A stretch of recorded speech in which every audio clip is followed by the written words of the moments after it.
Magandang araw po mga kay Skippers TV.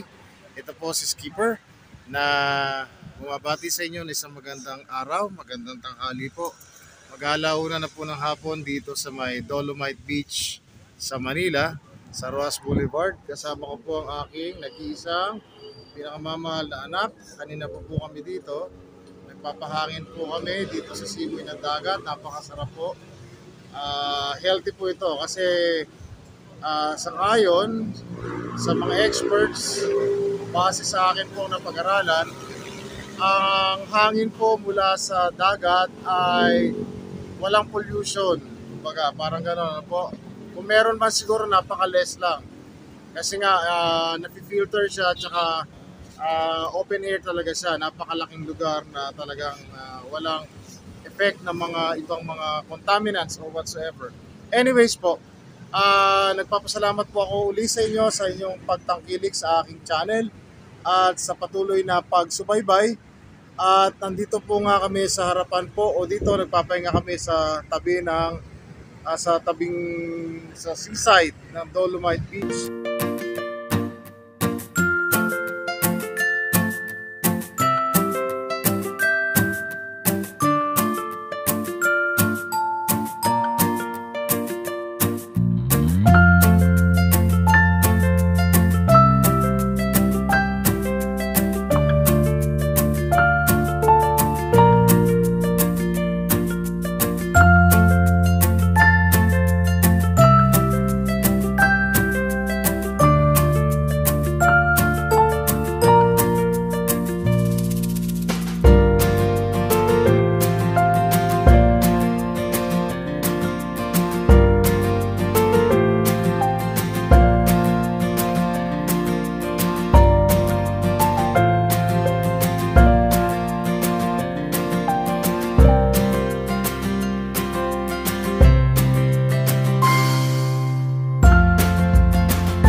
Kagaya nga po na sabi ko sa inyo, dito kami sa Dolomite Beach. Ayan po ang US Embassy. Hinihintay po namin kasalukuyan yung aking hipag na mayroon siyang scheduled interview for her tourist visa this coming November. Hopefully po ay makapasa siya dito sa sinasabing interview dito sa embassy. I guess makakapasa naman po siya. May sasamahan po siyang kaibigan doon. At ito po, napakaganda po ng tanawin dito. Napakaganda ng dagat. Ano po, napakasarap ng simoy ng hangin. Although mainit, pero ninanamnam ko kanina pa talagang iba yung dating po Actually, matagal ko na pong minananais na makarating sa tabing dagat. Hindi lang kami matuloy-tuloy kasi every weekends nga po ay nandoon kami sa pet market sa Pasig, Saturdays and Sundays. At pag Fridays naman po ay nandoon kami sa Bukawi Pet Market. So, siyempre, we are taking advantage of the customers na pwede pong bumili ng mga puppies. Kasi nga po, ako po, bilang sa aking channel, meron akong motto, own a pet and win a friend. Ayan po, ang aking bagong motto. Maring meron na pong kagaya ito, pero kanina ko lang naisip to. So itatag ko ito, isasama ko ito sa aking channel na Skipper TV. Own a pet and win a friend. Ayan po. So dito po sa lugar na ito sa Dolomite ay napakatahimik. Ay yung banda po na yon ay yung papunta sa MOA. Ayun po yung MOA, kung di ako nagkakamali. Ayun yung Ferris wheel. Yung malaking yon. At yung pong iba doon yung mga hotel. Susubukan ko i-zoom in. Ayan po. Tanaw na tanaw po siya rito. Ayan. Kita nyo? Ayan yung Ferris wheel na malaki sa MOA. Okay, ayun po. At doon yung mga hotel pa at saka siguro yun yung yung mga casino doon, yung sa may Okada, yung ano pa ba isa? Soler. Ayan po, doon sila. Tapos, ito yung magandang dagat natin dito na talaga pong dinadayo. Kanina po, may mga katabi kami rito, mga foreigners. Kung di ako nagkakamali, dalawang couple dito ay mga Espanyol. At yung isa naman ay, kung hindi Koreano, ay Incheck. Opo, ayan. Dito po yan. Pero napakaliwanag po ng araw at napakatindi na sikit ng araw po dito. Mainit, mainit talaga. Ang kagandahan lang po talaga ay yung simoy ng hangin. Ano po, malakas ang simoy ng hangin. Mapapansin natin yan dito sa, ayan o, yung galaw ng dahon ng nyog. Nakasilong kami dito sa ilalim ng puno ng nyog eh. Opo, ayan, kita nyo, sarap ng simoy ng hangin. Ito isang bagay na talagang mache-cherish natin pag nasa tabing dagat tayo. Actually po yung anak ko, ito ang tuwa, pumunta sa doon kanina. I-feature ko yun doon sa vlog na ito pag nai-edit ko na. Yung zoom in ko na picture niya, nagpunta siya mag-isa doon sa may lugar na yon, sa umbrella. Kasi gusto raw niya ma-feel yung salt water. Ayan. Ayan po. So, ayan po, inanyayaan ko po kayo. Dito po sa Dolomite Beach ay libre ang entrance. Pwede kayo pumunta rito. Pwede kayo magpalamig, magpahangin, mag-relax. Opo, bawal lang po yata ang pagkain. Bawal lang, strictly no smoking and no vaping. Ayan. So, kailangan po natin sundin yung mga rules and regulations dito. At saka syempre, bawal pong magkalat. At bawal pumunta doon sa tabing dagat o doon sa mismong tubig. Dahil syempre, pinoproteksyon na ng mga guard, baka madulas tayo kung pupunta tayo doon, kung mapano tayo, matangay tayo ng alon, hindi natin masabi. So for security purposes, ano po, safety and security purposes. So kung meron po kayong comment or suggestions, please write it down below. At pa-subscribe na lang po. Salamat po, Skipper. So ito po yung Rojas Boulevard na sinasabi ko sa inyo. Dapat po ang tawag dito ay Dewey Boulevard.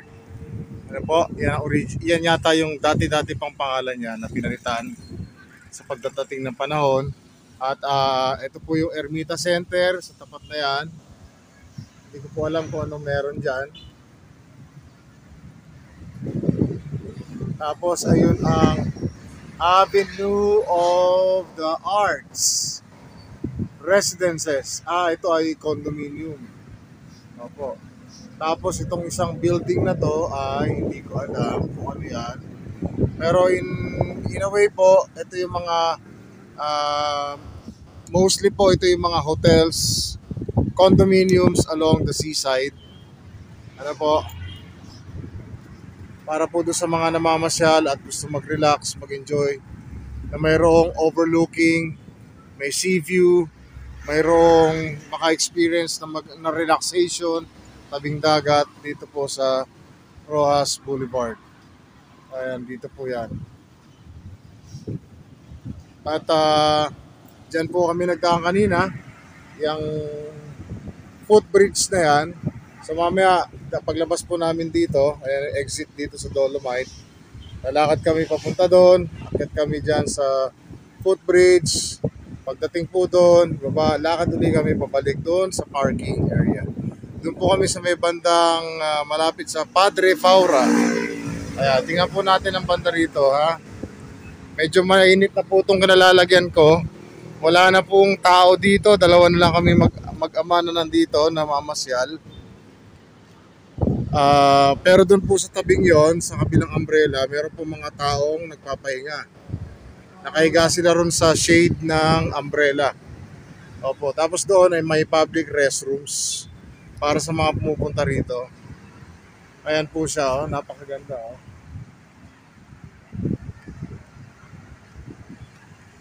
Ito palang building na to ay 1322.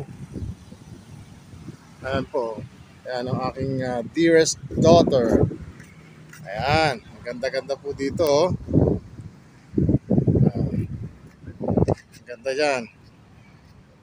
So, sisikapin ko po na bawat mapuntahan ko kahit papano, simpleng lugar man o kung saan man po ako mapapagawi, whether historical landmark or katulad nito, pasyalan, ano po, or siguro parang isang fast food or pwedeng parang restaurant or whatever po.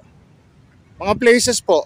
Or may meet akong, meron akong ma-meet na new friends or mga tao, acquaintances or whatever. Meron akong makita mga bagay, technology or mga bago sa paningin ko, sa kaalaman ko. I-share ko po sa inyo dito sa aking simple vlog na Skipper TV. Sana po ay magustuhan ninyo. At kung meron po kayong comment, suggestions or kahit na ano po, pakisabi lang po sa akin, paki-comment lang po. Sana po magustuhan ninyo itong aking channel at patuloy ninyo subaybayan. At hanggang sa muli po nga, marami pong salamat. Enjoy the view. Enjoy po ang summer vacation. Enjoy ang swimming. Enjoy ang food. Enjoy the Philippines. Thank you so much. Salamat. Naglagay sa araw. Dahil inutusan na ako. Kain po tayo. Nandito kami ngayon sa Mang Inasal, San Lazaro, SM San Lazaro. Ayan po, napakasarap. Siyempre po, walang kakupas-kupas nating chicken inasal na paborito ng bayan at yung halo-halo. Ayan po. Siyempre, kasama yan lagi sa ating pagkain. At siyempre, meron tayong masarap na toyo, sausawan para dito sa ating napakasarap namang inasal na may kalamansi at sili. Tapos meron pa tayong palabok. Wow naman. Sarap talaga yun. Sarap-sarap naman. Ayan o. Tapos yun o. Sarap-sarap o. Galing-galing. Tapos meron pang toge. Ang sarap-sarap. Siyempre naman. Kain po tayo. At meron tayong tubig. Di ba? Salamat po sa chicken inasal na masarap dito.